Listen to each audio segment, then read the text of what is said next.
Fall? Yeah. Here to report? Pardon? You're here to report? I'm reporting now. Yeah. Well, I have a question. Go ahead.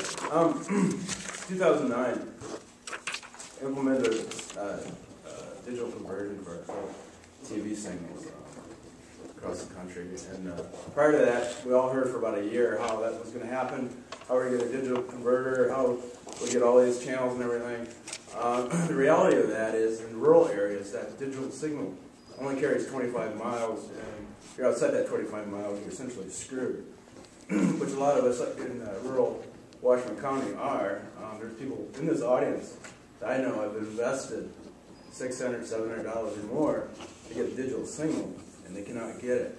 Now, it seems like the crux of what happened is the FCC knew that the digital signal only had a effective range of 25 miles, but there was no implementation of the federal government to make sure that rural areas had that digital signal, as far as I can tell, as of now. I was wondering if you know of any initiative to correct that, one. The other thing I'd like to comment on, in retrospect to the recent healthcare reform, another very large government initiative that's going to implement it in 4 years. If the federal government has problems, basically, with physics, understanding physics, how are they going to implement a program that's so complicated as healthcare? Then it's more nuanced, quantifiably more nuanced than a digital signal. Okay.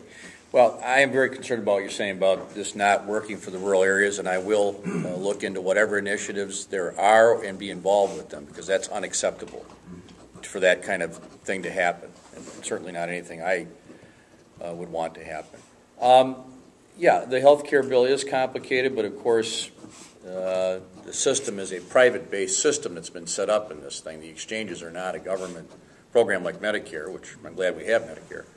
But it is through private insurance, so it's fundamentally something like what we already have. It's just expanded. I don't see it as being impossible to do, but we'll have to monitor it. But I think it'll work out. Do you know if there's any initiatives to assist rural people? That I am going to check into that. I have heard of some things. Of course, there's issues related to broadband and those issues, but on this particular point, I'll have to check. Well, what seems to be really, I don't know what the right word here is, a lot of rural folks, what they've taken the alternative is if they've chosen not to make a major investment in receiving that digital signal, they've decided to sign up for a satellite or a cable service, which is additional funds. And I used to get really, really good reception out of the little. Yeah, this is wrong. And now I get 6 channels that are pixelated half the time. Now, this is unacceptable in my view. And I just feel like what's happened here is the federal government has shifted the burden on this digital initiative onto a lot of us rural folks. You know, I want to try to turn that around, because I just don't think it's right. When you've had this service and it's turned around, that's not right. Joan Kramer. I've supported you for years. I will continue to. I worked hard for the Obama administration. Campaign finance reform is very important. And I've really lost quite a bit of respect during the health care for the Senate because of the 60 vote.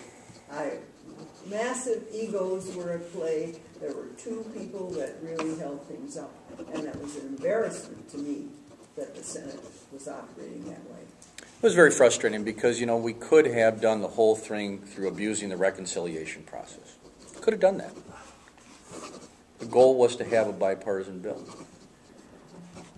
We said we'd get 60 votes. And the Republicans said, fine, we're not going to give you one single vote. And then a number of Democrats a few of them tried to hijack the process. But what started it was a desire not to abuse the rules, even though we had the majority in both houses. So let's just keep that in mind. It wasn't pretty, but it was because of a genuine desire to have bipartisan support. You think we wanted to have to get 60 votes? It was horrible. I mean, Franken didn't even show up for 6 months, and Kennedy was dying, and so just remember that piece. But your account of how people feel about it, of course, it's accurate. James Goru. My question about the Middle East is, a couple of weeks ago, President Obama very timidly suggested that the new Israeli settlements were a hindrance to peace. That immediately generated a letter of rebuke signed by 76 senators and 333 members of the House of Representatives, which was immediately sent to AIPAC saying, hey, we're with you boys, don't pay any attention to them. Is it not fair to characterize the Israeli lobby as the most powerful lobby in Washington? Based on the way the people who support Israel feel right now, they think that they're very angry at the Obama administration. And I want to tell you how I really feel about this. I think it's a mixed picture. The guy at the last listening session said two people said they were upset about how harsh the Obama administration was toward. I'm reporting what happened this morning. This is a fact. Then these two people said they thought the Obama administration was way too harsh about the incident that occurred in Israel. And they criticized both Biden and Hillary Clinton for their statements.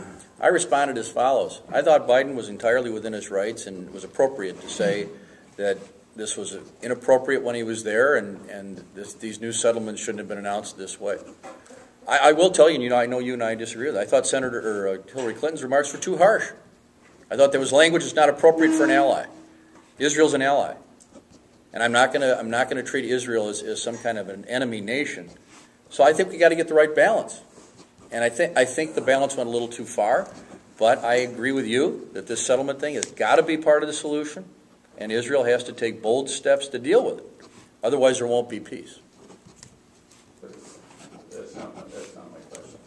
Is the Israeli lobby not the most powerful lobby in Washington? I can tell you they're not feeling that way right now. No, they're by no means as powerful as the banking industry, as the media industry. They are powerful. But it is not by any means the most powerful, and there are powerful interests on the other side. There's powerful oil interests that support the Arab side of this question. There are powerful interests on both sides. That's just a fact. It is. You think the oil industry in the Arab countries aren't powerful? In Washington? Absolutely Yeah. not. Oh, yes, they are. Anyway, they are powerful. I'll give you that. But most powerful, I won't give you that.